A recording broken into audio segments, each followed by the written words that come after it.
Good evening.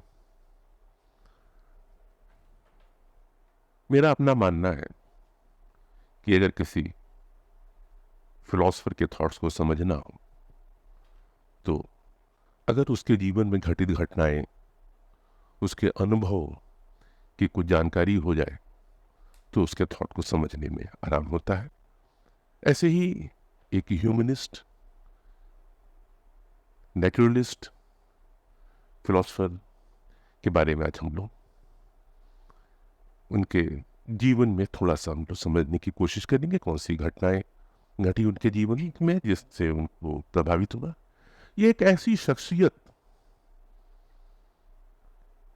जिसका नाम लेते ही जग जाती है श्रद्धा और दिल से निकलता है प्रणाम। एक ऐसा शख्सियत जिसपे है सारा हिंदुस्तान कुर्बान।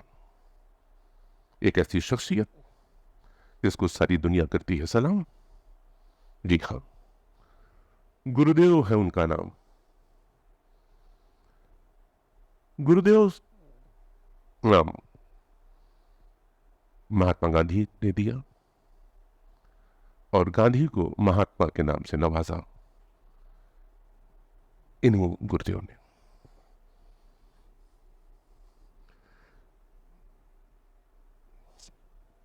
आज से 250 साल पहले का भारत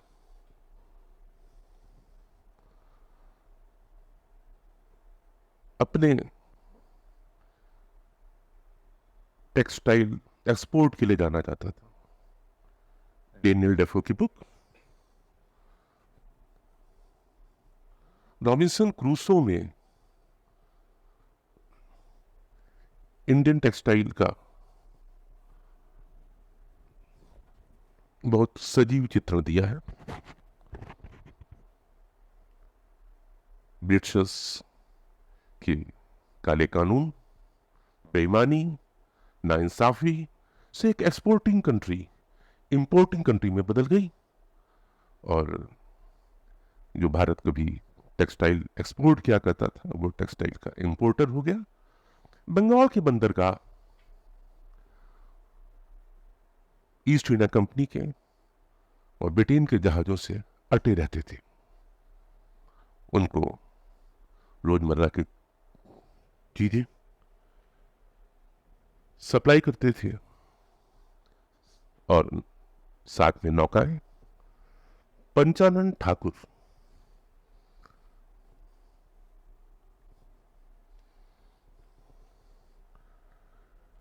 पंचानन ठाकुर थे तो ब्राह्मण। वल्लाल सेन ने 12वीं शताब्दी में कुछ ब्राह्मणों को कन्नौज से बुलवा करके 12वीं सेंचुरी में कन्नौज से बुलवा करके बंगाल में बसाया था। उन्हीं में से कुशारी ब्राह्मण। पंचानन ठाकुर अपने रौब, दौलत और प्रभुत्व की वजह से ठाकुर कहलाते थे। अंग्रेज ठाकुर बोल नहीं पाते थे। धीरे धीरे ये टैगोर हो गए। इन्हीं राजसी शान शौकत ठाट बाट के खानदान में देवेंद्र नाथ टैगोर और शारदा देवी की 14वीं संतान के रूप में रविंद्र का जन्म हुआ। देवेंद्र के पिता द्वारकानाथ टैगोर ने कारोबार में अकूत दौलत कमाई थी। हजारों एकड़ जमीन के मालिक, चीनी मिलें, चाय की फैक्ट्री, नील की फैक्ट्री, सैकड़ों छोटे जहाज और नौकाएं।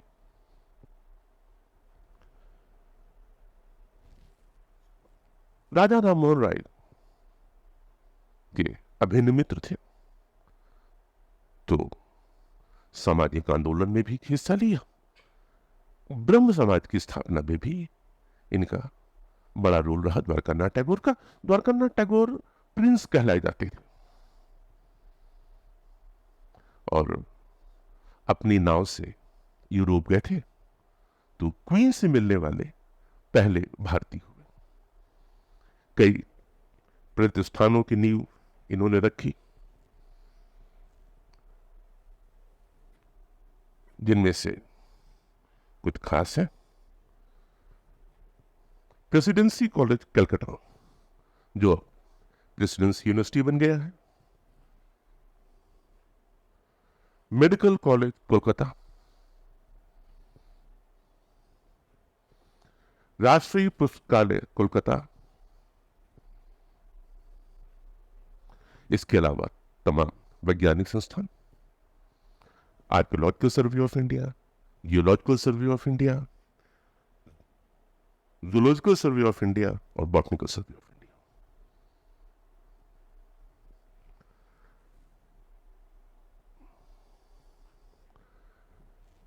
रविन्द्रनाथ टैगोर की अर्ली एजुकेशन घर में शुरू होती है। मां शारदा बीमार रहती थी, तो नौकर शासन में पले। बाद में अपने बचपन के बारे में टैगोर लिखते हैं, तो एक नौकर उनके जीवन में था, श्याम, जिसने उनको सीताहरण की कहानी सुनाई और एक गोला खींच दिया कि इस गोले के बाहर निकलोगे तो अनर्थ हो जाएगा। इस बात का रविंद्र पे बड़ा गहरा असर पड़ा। जीवन भर वो डरते रहे कि न जाने क्या अनिष्ट हो जाएगा। खैर, बड़े भाई बहन स्कूल जाते थे, ये भी जिद करने लगे हम भी जाएंगे। घर में जो मास्टर आते थे उन्होंने ढूंढ दिया। उस जमाने में मास्टर मारा करते थे। छोटे से रवि अब तो जिद और ज्यादा पड़ गई। बाल जिद के आगे कौन जीता, और इनको पहला स्कूल जिसमें इनका नाम लिखवाया गया, that was oriental seminary school, वहां गए। वहां पर भी मास्टर बच्चों को मारते थे। घबरा गए रविंद्र, स्कूल छोड़ दिया। फिर एक दूसरे नॉर्मल स्कूल में गए, फिर एक दूसरे नॉर्मल स्कूल में एडमिशन लिया। उसके बाद 2 दिन बाद उसको भी छोड़ दिया। फिर पिताजी ने एडमिशन एक English school the Bengal academy में करवाया।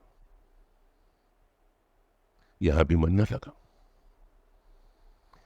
तब इनकी समझ में नहीं आ रहा था कि इनको शिक्षा का मंदिर क्यों कहते हैं, यहां तो बच्चों को मारा जाता है। खैर, बड़े भाई बहनों ने इनको स्कूल छोड़ने वाला लड़का नाम से बुलाना शुरू किया। परेशान रहने लगे। पिता हिमालय जा रहे थे, जमीन से पूछा चलोगे? रविंद्र ने कहा चल दिया पिता पुत्र। कलकत्ता से 158 किलोमीटर दूर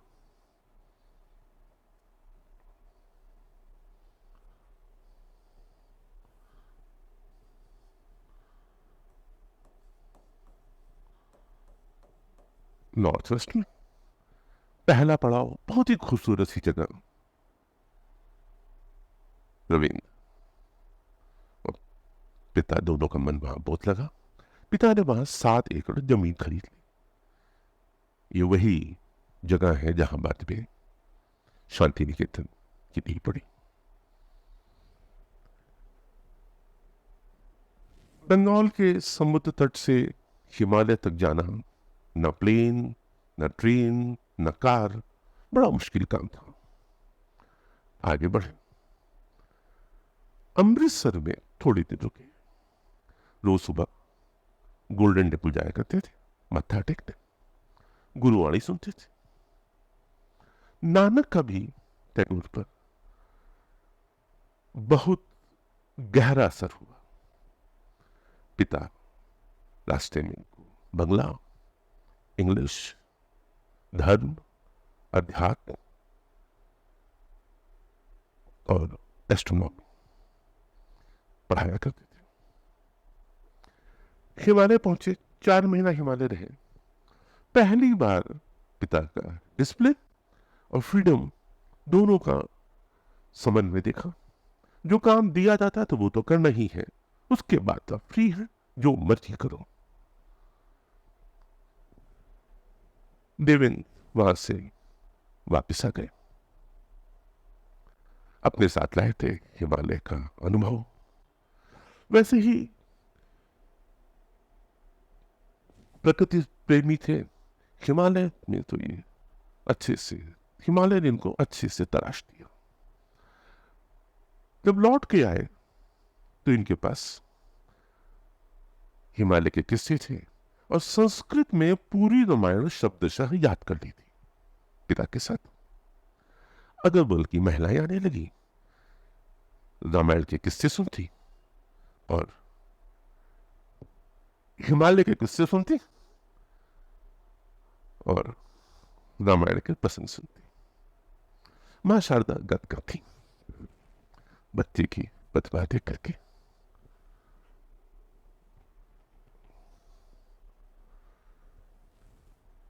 इसी टाइम पे इनकी पहली कविता अभिलाषा छपती है, जो तत्वबोधिनी पत्रिका में परिवार की ही थी। फिर से एक स्कूल में एडमिशन कराया गया, सेंट जेवियर स्कूल। यहां भी नहीं गए, इसको भी छोड़ दिया।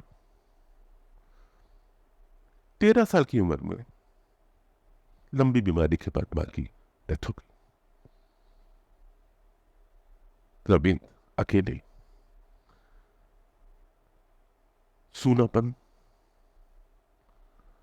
हिमालय जाना चाहते थे। कौन लेके जाता? इतने में बड़े भाई जो कवि भी थे, ज्योतिन्द्र टैगोर और कादम्बरी भाभी, ये दोनों आ गए। कादम्बरी रविंद्र से उम्र में थोड़ी ही बड़ी थी। मां की कई जो जगह खाली हुई थी वो भाभी ने भर दी। वो बहुत अच्छी दोस्त भी बनी। इसी टाइम पे 1600 लाइन की एक दूसरी कविता ज्ञानांकुर में छपी, वन फूल। लॉर्ड लिटन नए वायसराय बन गया 1877 में। उनका दरबार लगा। बंगाल में अकाल था। इस दरबार की इन्होंने खूब खिल्ली उड़ाई और एक व्यंग्य कविता हिंदू मेला में पोती। लोगों को बहुत पसंद आई, धूम मच गई। लोग खोज खोज के रविंद्र की कविताएं पढ़ने लगे। बाकी तो ठीक था। किसी पारिवारिक फंक्शन में सारे भाई इकट्ठा हुए कि रविंद्र करेंगे क्या।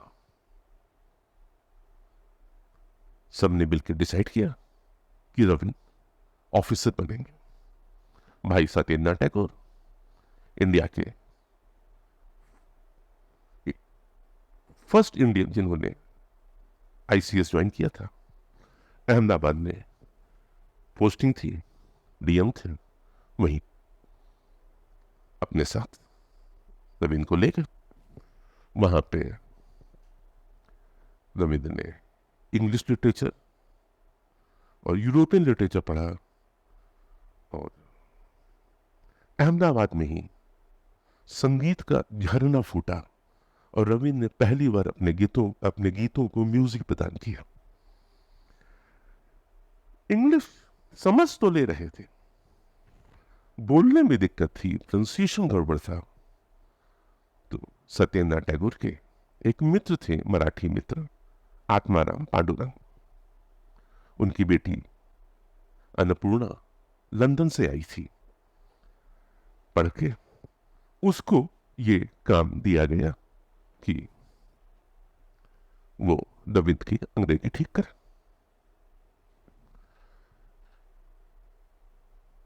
लंदन से आई हुई लड़की, थोड़ी बड़ी। रविन्द्रनाथ टैगोर उससे बहुत इंप्रेस्ड होते हैं और उसको एक नया नाम देते हैं, नलिनी। यही नलिनी बाद में उनकी कई कहानियों और उपन्यासों में नायिका बनती। भाई का ट्रांसफर लंदन हो गया और वहां पे लंदन यूनिवर्सिटी में इनका एडमिशन कराया गया।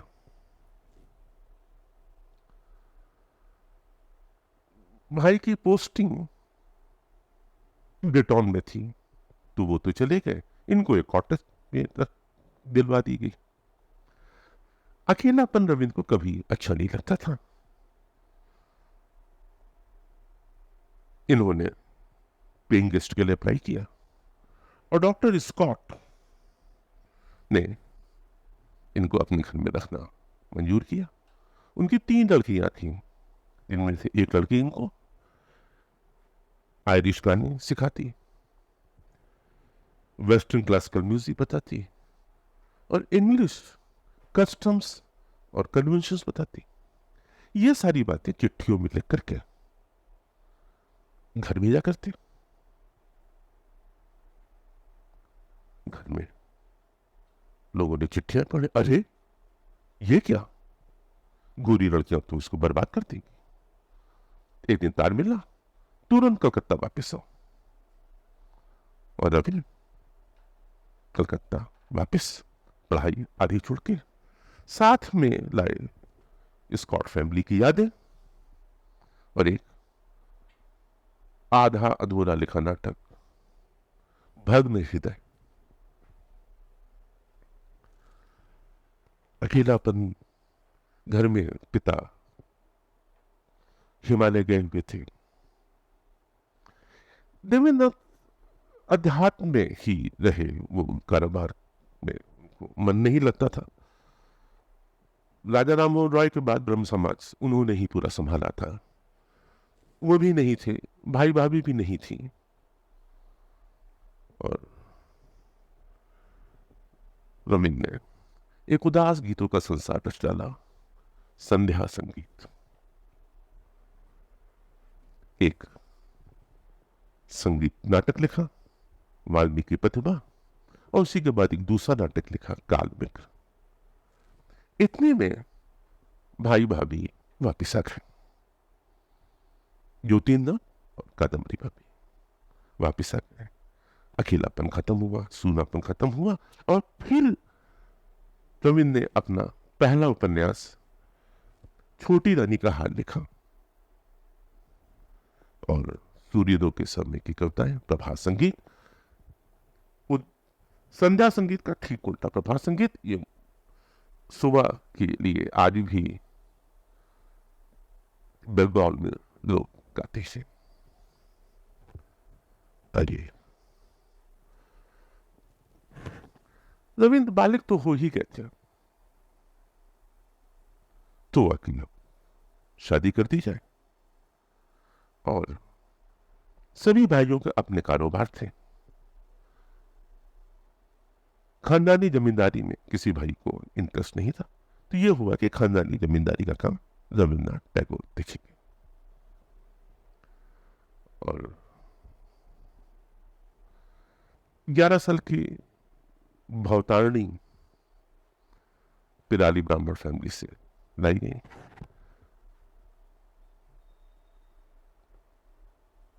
लगभग अनपढ़ थी, लेकिन इस परिवार में आने के बाद उन्होंने अपने को रविन्द्रनाथ टैगोर के अनुकूल ढाला। रविन्द्रनाथ टैगोर जिंदगी भर इस बात को मानते रहे। बांग्ला सीखी और इंग्लिश में भी महारत हासिल करी।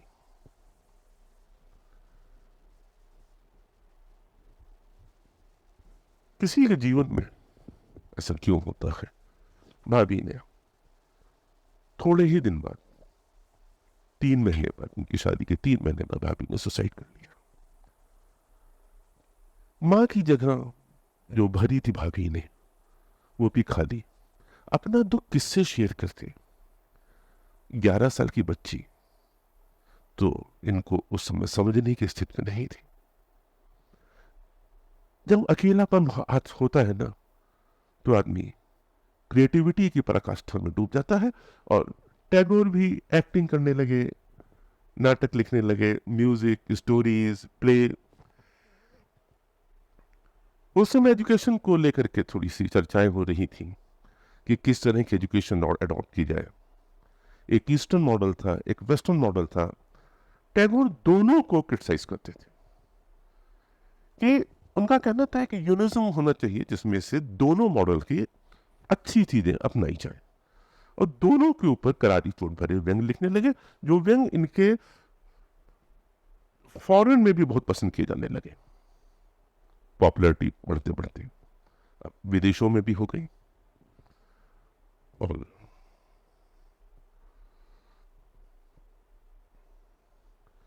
1989 तक एक बेटा, एक बेटी भी हो गया। और ये परिवार के साथ इन्होंने जगह जगह जाना शुरू करा। कभी रायपुर, गाजीपुर, शोलापुर, दार्जिलिंग, जहां इनकी जमींदारियां थी, ये इनका, और इनके कलम से चीजें निकलती रहीं। ये साधना पीरियड कहा जाता है, जो एक इनके यहाँ की मैगजीन्स थी उसी के नाम पर पड़ता है। भारतीय पत्रिका निकलती थी पुरानी, और ये बालक पत्रिका टैगोर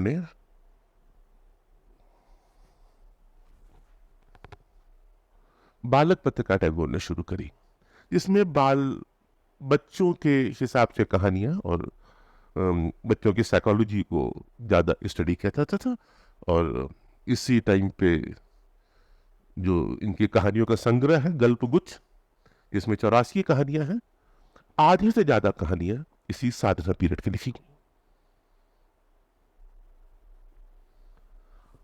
बाकी पोस्ट ऑफिस, चित्रा, नदी, चैताली, विदाई अभिशाप, वैकुंठ घटा और काबुलीवाला।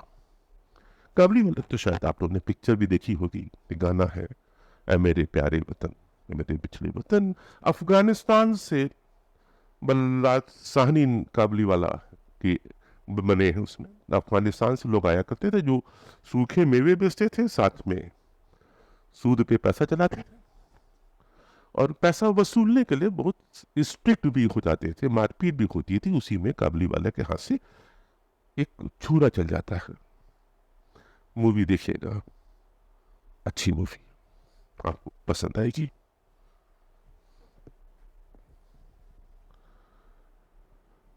अठारह में आईपीसी में चेंज हुआ और एक नया सेक्शन 124 ए जोड़ा गया, सेडिशन, जिस पे आजकल भी बड़ी बहस हुई।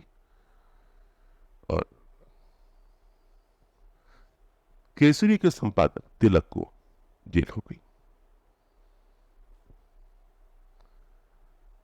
इसी टाइम पे नाटक लिखा, कंट्रोल नाटक लिखा, सड़कों पे उतरे और पूरा एक आंदोलन में एक्टिव पार्टिसिपेशन रहा।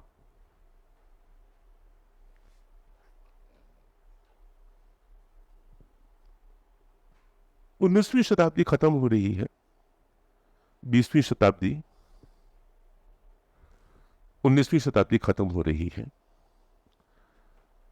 20वीं शताब्दी की शुरुआत।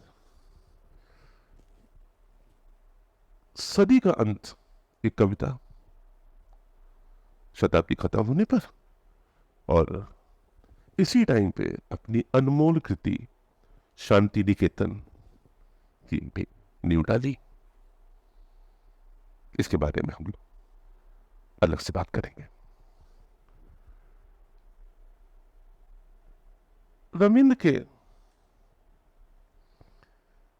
नाटकों पे बहुत मूवी बनी है। एक उपन्यास इनका था नष्ट नील, जिसमें उसके ऊपर मूवी बनी है चारुलता। चारुलता में मॉडर्निटी और ट्रेडिशन का एक कॉन्फ्लिक्ट है, वो सिर्फ चारुलता का कॉन्फ्लिक्ट नहीं है, इनफैक्ट वो उस जमाने के लगभग सभी लोगों का कॉन्फ्लिक्ट। बहुत बढ़िया मूवी है, बंगला में है, 1902 में, मृणालिनी डेथ।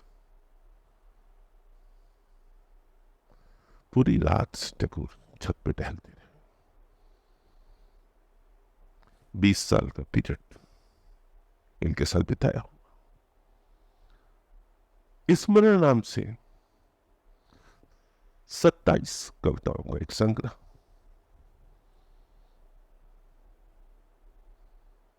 अभी संभले भी न थे कि छोटी बेटी रेणुका 1903 में उसकी मृत्यु हो गई।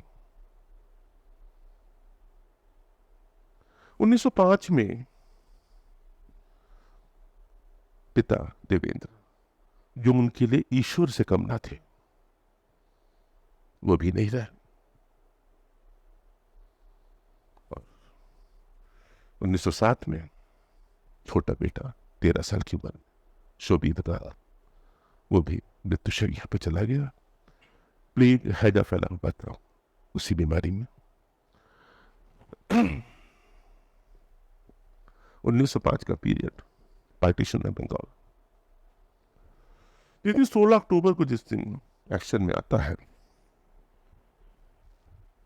एक दूसरे का हाथ में राखी बांधी जाती है। ये राखी को सॉलिडरिटी के सिंबल के रूप में देखा गया, और ये आइडिया भी रविन्द्रनाथ टैगोर की थी। गीत लिख डाले, ढेरों गीत लिखे। अपना जीवन तो दुखों से भरा हुआ है, लेकिन पूरा समाज उनसे उम्मीद रखे हुए है कि वो मार्गदर्शन करेंगे। उसी टाइम पर आमार सोनार बाटला, बांग्लादेश का राष्ट्रगीत, इनकी कलम से निकलता है। दोनों बच्चों के निधन के बाद टैगोर ने बच्चों के लिए एक नाटक लिखा, शारदोत्सव, और एक कविता जो आज भी लोरी के रूप में पूरे बंगाल में गाई जाती है। नन्हे बच्चों की आंखों में नींद कहां से आती, जरा बताओ तो। नींद का डेरा दूर कहीं, जहां है परियों का बसेरा। कलियों और अंकुर में खुशियों का घेरा, जुगनू से भागता है जंगल का अंधेरा। तब चूमती है नींद बच्चों की पलकों को, तब आती है सपनों की नींद। आज भी बंगाल में ये लोरी क्या जाती है, गोरा। इसे भी मूवी बनी। गोरा 1857 के क्रांति में एक यूरोपियन माँ बाप जिसके मर गए थे, अनाथ था, उसको एक ब्राह्मण फैमिली ने पाला, और ब्राह्मण तौर तरीकों से आगे बढ़ा। बड़े होने पर एक ब्रह्म समाज की लड़की उनके जीवन में आती है, तो ब्राह्मणिकल और ब्रह्म समाज के बीच के तमाम आर्गुमेंट गोरा में अच्छे से वर्णन किया है। कहा जाए तो ये 20th सेंचुरी का मोस्ट मल्टी डायमेंशनल नॉवेल है, और